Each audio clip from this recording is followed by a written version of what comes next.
You're listening to the Otis Jiry channel.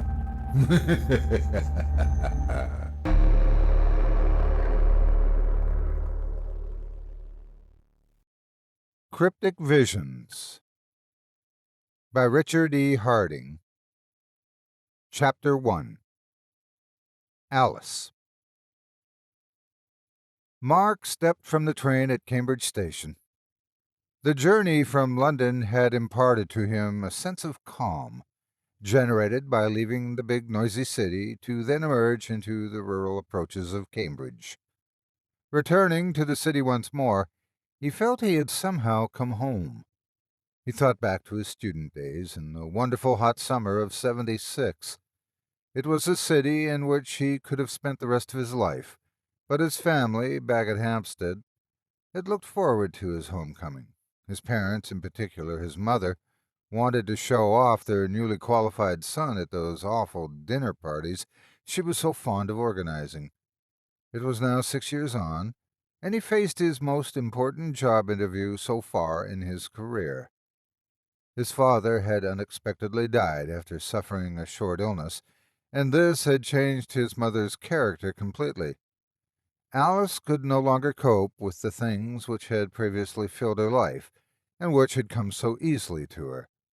Her scores of friends and acquaintances who had once drunk port and champagne on the patio on summer evenings, talking about the latest scandal and where they would holiday that year, had all seemed to vanish into thin air. His mother had possessed a sort of magnetic ambience about her which seemed to attract a certain type of person, the rich and famous, and those who knew absolutely everybody and any one that mattered.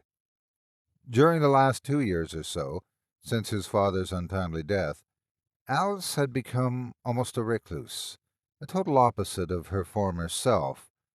She used to always be happy, or at least appeared to be, and above all, the center of attraction.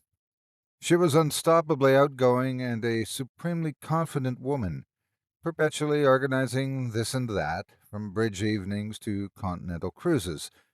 That memory now seemed like a dream to him. Mark had lived with all of this and hated it.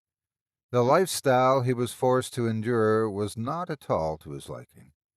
It was false with no sincerity, no real friends, except his Uncle David. Mark had always suspected that he also disapproved of his sister's high society lifestyle, but nevertheless had always put on a brave face and joined in with the events, perhaps only for his wife's sake.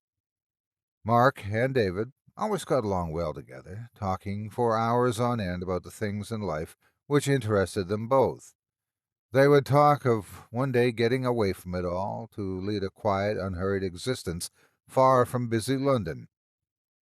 Mark was burdened with the almost impossible task of helping his mother through the months after his father's death, but was unable to prevent her utter despair and deep depression that would sometimes last for weeks with little respite. She began taking to her bed for days at a time, with the little yellow pills being the only thing which allowed her to keep going, if that was what it was, but certainly no life for either of them. During these times, Mark had to give up any ideas of a career for which he had worked so hard to secure. Alice had 2 sons. Mark's brother, John, didn't come to his father's funeral. He had set up practice in New Zealand after many years at college and medical school at Cambridge, long before Mark decided to follow in his medical footsteps. The busy surgery, situated on the outskirts of Auckland, had left him short of time to return to England to attend to the funeral. John had said in one of his communications that one day he would meet Mark in Cambridge, and they would travel down to London together. It would help to soften the emotion of him seeing his mother as a changed person after last being with her in buoyant mood at his send-off party to the other side of the world. Although his brother had qualified as a general practitioner, Mark had always had a dream ambition to become a surgeon, while his school chums were going to become airline pilots or politicians. It was probably something to do with his privileged middle-class roots, which in fact he was far from proud. Although he had also studied at Cambridge, Mark had not wanted to be a family doctor, but instead had specialized in neurology and spent his time at some of London's hospitals, gradually gaining experience in the technical side of the subject, as new instrumentation and patient monitoring methods were fast improving. He had spent so much time at different bedsides and operating tables, with the patients plugged into the EEG and ECG monitors, that at times he really wondered if he had taken the right direction in his medical career. In many cases, patients were kept alive artificially on life support machines, but the brain activity always gave a feeling of hope that the person may show signs of improvement and eventually become well again to make all his vigilance worthwhile. Mark would often sit quietly after dinner at his Hampstead home, wondering if his chosen vocation was the right one. A person who may desperately need his skills could be lying there wired up to the machines. He was sure he was doing a very worthwhile job, as the sheer joy of a patient's recovery was something wonderful to behold.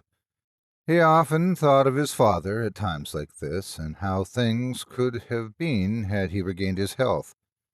He found it hard to control his emotions when recovery from brain damage road accident victims occurred, most especially with the children. He loved the children, and to Mark, the child in the bed could be his own child, and he sometimes imagined it was. He realized the great hazard of a doctor's job was not to become emotionally involved with his patients.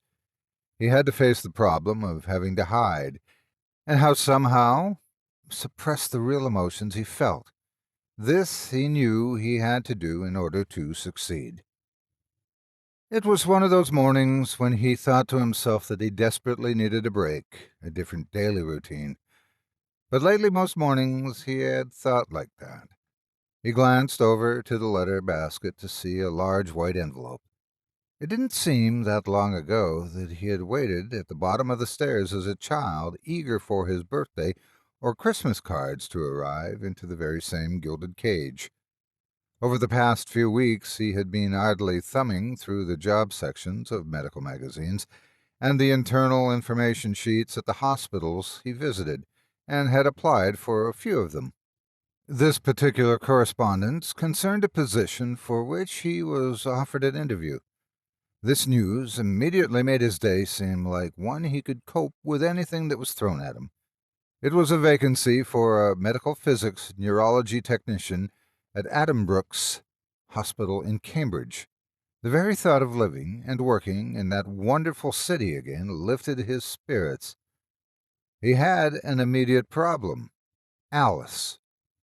Although his mother had a daily help to arrange for the cleaning, meals, and washing, how could he leave his mother and live in another city?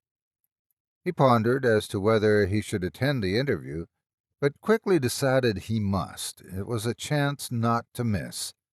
That same day, without a word to anyone, he confirmed the interview date by phone, a week and a day to go. But what was he going to do about Alice? His Uncle David had been calling on regular visits to his sister to try to cheer her up, and it seemed to be working. He had been able to coax her from the bed or armchair and out into the large, now overgrown garden. Mark had fond memories of this high-walled garden with its apple orchard and sweeping lawn, where his mother once played croquet with her cronies. The lawn was rarely cut now, and the apple orchard was left to itself, but the garden still held the magic it had for him as a child. He and John were always to be found in the summerhouse, discussing Mark's latest invention. Summer houses have a timeless quality once you step inside, like a time machine. David turned up a day earlier than his usual day for visiting Alice. He couldn't wait to tell her some good news that he hoped she would receive as good news. He took her into the garden and held her arm until they walked to the summer house. Mark followed behind as they chatted about one thing and another and how David and Rosemary's family were getting on. They had one daughter who had left home at an early age to seek her fortune elsewhere. They heard from her occasionally, and her letters were full of what she was going to do next. At least she had a spirited, ambitious approach to life. She very rarely paid her parents a visit, and on one occasion mentioned casually in a letter that she had married an estate agent she had been living with for some months before. It hurt her family that she hadn't invited anyone to her wedding, but Susie was that kind of girl. She went about her business in her own independent way, no family ties and no responsibilities. But she did shock everyone by turning up at her uncle's funeral and then disappearing without so much as a word to anyone. She had always shown a special affection for her uncle and had visited him and Alice almost weekly as a child.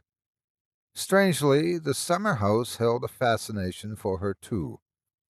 Mark and Uncle David helped the now frail Alice up the 3 brick steps and onto the moss-covered boards of the summer house. It had seen better days, but was oddly beautiful and serene in its dereliction. It had become draped with ivy and had 2 rhododendron bushes at either side of the steps, almost engulfing them in their overgrowth as if to seal the entrance to the structure. Behind the summer house stood 2 poplar trees, like timeless guardian sentinels. Mark helped his mother over to one of the ancient, fraying, white-painted wicker chairs, and David was staring up towards the house as the conversation ceased. He turned on his heel. "Alice, I have a proposition. Come and live with us. You can have Suzanne's old room overlooking the park. You know how much you said you loved it there." Both Mark and David waited for her decision. "Well, what do you think?" asked David, not having received a reply. Alice burst into floods of tears. "Whatever's the matter, Mother? Don't you think it's a marvelous idea?" encouraged Mark. He thought of Cambridge and how this was a solution to his problems and to Alice's loneliness. It was almost as if in that magical summer house his dear Uncle David knew this problem. Alice looked at their concerned faces, wiping tears from her eyes. "My house, my wonderful garden. I can't." She sobbed bitterly for many minutes, David and Mark unable to console her. "But why not, Alice? We would love to have you, and you'd be good company for Rosemary when I'm away on business." David and Mark both looked at each other concerned, for it would solve quite a few problems. Alice gave voice through her sobs. I know you mean well, but I can't leave my beautiful house. It holds so many cherished memories for me." "All right," David replied firmly. "Rosemary will live here and look after you. I know she wouldn't mind. She said you would never leave here." Alice was strangely quiet for a few moments, and then agreed amidst a resurgence of tears. Tears of relief and happiness for once in a very long time. "It would be so kind of Rosemary." "That's settled then," said David. "I will arrange for Rosemary's things to be brought over in the morning, if that's all right with you, Alice. You won't go and change your mind now, will you?" He smiled and gave her a good hug. "You are so very kind, David, and thank Rosemary for me, won't you? Now don't forget." "As if I would. Rosemary will look forward to a change of environment anyway. 20 years she's been in that house, you know. The change, it'll be good for her." Mark listened to all that was said, but the words seemed to drift past him as he could only think of his interview in a few days' time. He loved his mother, but convinced himself that with Rosemary there to look after things, and David popping in and out with the shopping and the occasional car trip out to somewhere, that Alice would be in good hands. Arm in arm, they all walked back toward the house, which looked down on them as if to welcome their presence inside once more. The house stood well back from the quiet cul-de-sac in its own grounds, with a curved gravel driveway. Tall sycamores almost hid it from view, except for the small attic window, which was Mark's room. Over the days which followed Rosemary's arrival at the house, everything went well. Mark plucked up courage and, after a brief word with Rosemary, told his mother of his plans and hopes for the new job, should he be lucky enough to get it. As it turned out, they were both pleased for him and knew that if he lived in Cambridge, he would write home regularly and pay them a visit whenever he could. He would miss the old place. The day before the interview, Mark arrived home earlier than usual, as he needed time to think out the arrangements and what he would say at the interview the following day. The train journey would be simple enough, and his appointment was at 11 o'clock. After breakfast, his taxi arrived. "Right, ladies," he announced. "It's time I was on my way."